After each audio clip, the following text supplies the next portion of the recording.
के आधार पर स्थान नीति बने, खतियान के आधार पर नियोजन नीति बने, ताकि हम सरकार की साजिश का शिकार मैं बना। शिकारी कौन शिकार होता है और नहीं, अगर हमें 2 बार 4 बार 100 बार भी जेल जाने पड़े, अपनी कार्यशैली में अगर कोई सुधार नहीं लाएंगे, चेंजेज नहीं लाएंगे, बदलाव नहीं लाएंगे, तो आने वाले दिनों में हम तो कहेंगे आप और आपकी पार्टी अपनी अस्तित्व को ढूंढेगी। बुरा असर होगा, मतलब पार्टी का बुरा असर होगा। आपके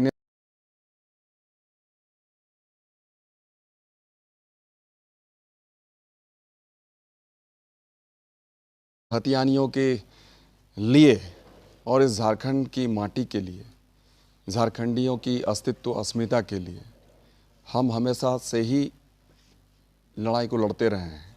जो भी गलत लोग हैं, अगर कोई भ्रष्टाचारी है तो उसके खिलाफ लड़े हैं। अगर कोई व्यक्ति हमारे अधिकारों से हमें अलग करना चाहता है, चाहे वो विधायक हो, मंत्री हो, सांसद हो या मुख्यमंत्री हो, उसके खिलाफ लड़ाई लड़े हैं।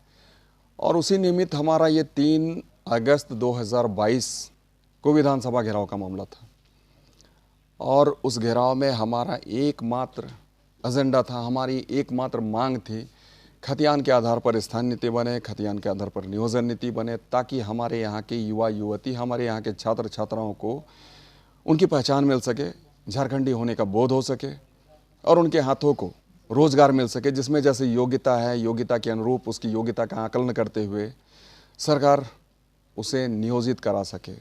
तृतीय चतुर्थ वर्ग में ही नहीं सर, हमारा तो मानना है फर्स्ट क्लास और सेकंड क्लास में भी हमारे यहाँ की खतियानियों को वरीयता क्रम में रखना चाहिए। तो इसको लेकर ही सर आंदोलन था। और तकलीफ की बात यह है कि सरकार की साजिश का शिकार मैं बना, परंतु वो शिकारी कोई मजबूत शिकारी नहीं है। आने वाले दिनों में पता चलेगा कि कौन शिकारी कौन शिकार होता है। तो जेल आना जाना सर कोई बड़ी बात नहीं है और इसमें हमें कोई तकलीफ नहीं है। खतियानियों के लिए एक बार नहीं, अगर हमें 2 बार 4 बार 100 बार भी जेल जाने पड़े तो ये हमें मंजूर है। और हमें सिर्फ और सिर्फ चिंता है तो इस बात की कि खतियान के आधार पर स्थान नीति नहीं बनी है अब तक इन 22 वर्षों में। अब 23 वर्ष चल रहे हैं और खतियान के आधार पर नियोजन नीति नहीं बनी। बहुत सारे बच्चे जो अपनी उम्र सीमा को छोड़ चुके, उन्हें नौकरी नहीं मिली। अभी के समय में जो कतार में खड़े हैं हमारे हज़ारों लाखों युवा, जो कि अपनी नौकरी की चाह में इंतज़ार कर रहे हैं। तो हम चाहते हैं ऐसे लोगों को नौकरी मिले और आने वाले दिनों में भविष्य के लिए नीति निर्धारित हो, ताकि आने वाली पीढ़ियां हमारी खुशहाल हो सके। आप पर आरोप क्या लगाया गया है? किस आरोप में आपको जेल जाने का? सर ये 353 धारा, सरकारी कार्य में बाधा। जबकि आप हमारे वीडियो फुटेज को खंगालिएगा सर, कहीं ऐसा दिखेगा नहीं कि किसी भी सरकारी कार्य को हमने बाधा पहुंचाया है। तो ये है एक साजिश है जिसका शिकार हम बने हैं। आप साजिश का शिकार कर रहे हैं। आप झारखंड मुक्ति मोर्चा में आप विधायक भी रह चुके हैं सिल्ली से।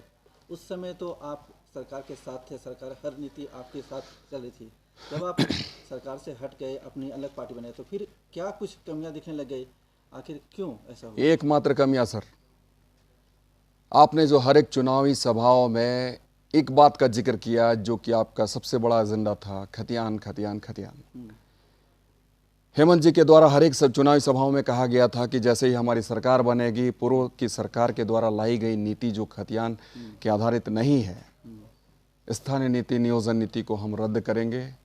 और जैसे ही सरकार बनेगी, यूपीए महागठबंधन की सरकार बनेगी, तो हम खतियान के बेस पर, खतियान के आधार पर स्थानीय नीति नियोजन नीति निर्धारण करेंगे, ताकि हमारे यहाँ के एक एक युवा युवतियों को रोजगार मिल जाए, उनको पहचान मिल जाए। परंतु सर 2 सालों में उनके जरिए कोई कदम नहीं उठाए गए और गलत गलत तरीके से नीतियों को परोसा जाने लगा। तो हमने तो हर एक चुनावी सभाओं में हेमंत जी को साझा किया है। साथ साथ ऐसे बंद कमरे में हमने बहुतों बार बात की खतियान के आधार पर स्थानीय नीति और नियोजन नीति के निर्धारण हेतु। परंतु जब बात नहीं बनी तो सर हमने इसे पब्लिक डोमेन में रखने का काम किया। अपने सोशल मीडिया के माध्यम से हमने कहा कि अगर खतियान के आधार पर स्थानीय नीति नियोजन नीति नहीं बनाएंगे तो 1 महीने के भीतर, 1 महीने के बाद मैं पार्टी छोड़ दूंगा। तो हमने तो सर अल्टीमेटम दिया अपना, उसके बाद हमने पार्टी छोड़ी। और पार्टी छोड़ी उसके बाद में तो फिर गलत तो सर गलत होता है, गलत चीज़ों के साथ में नहीं रहता, उसके विरोध में खड़ा रहता हूँ। हेमंत जी रहे या रघुवर जी रहे या अर्जुन मुंडा जी रहे, हमेशा ही हमने विरोध किया है, तो आज विरोध कर रहा हूँ।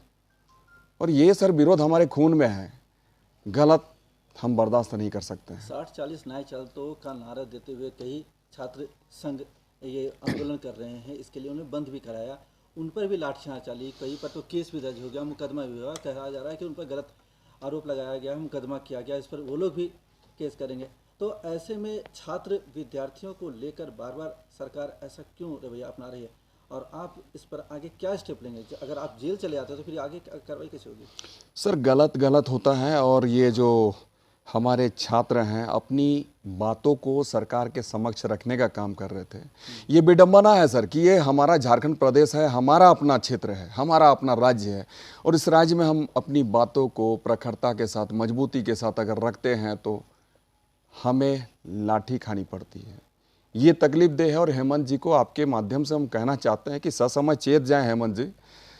अगर ये आप यही व्यवस्था बहाल रखेंगे, अपनी कार्यशैली में अगर कोई सुधार नहीं लाएंगे, चेंजेज नहीं लाएंगे, बदलाव नहीं लाएंगे, तो आने वाले दिनों में हम तो कहेंगे आप और आपकी पार्टी अपनी अस्तित्व को ढूंढेगी, और आपका बुरा असर होगा, मतलब पार्टी का बुरा असर होगा, आपके नेतागणों का होगा।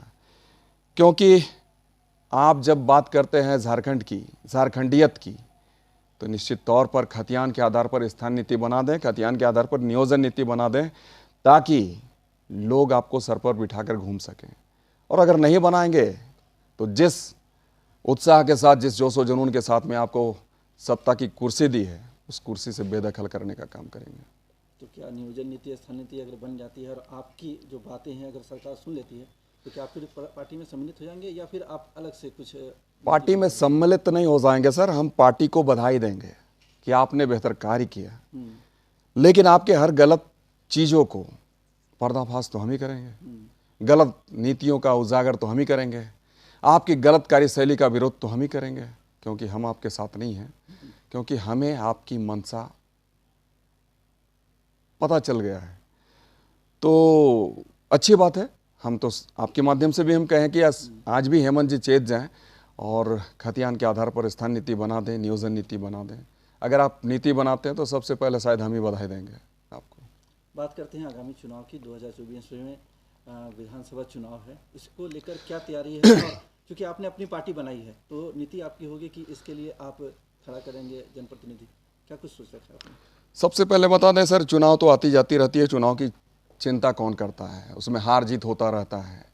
हाँ, लेकिन ये हमारी ही पार्टी नहीं है सर, झारखंड के 3.5 करोड़ जनता, और उस जनता के जो प्रतिनिधित्व करने वाले लोग, नेतृत्व करने वाले लोग, तमाम ज़िलों से जो आए लोगों ने इस पार्टी को रचा है सर, इस पार्टी का निर्माण किया है।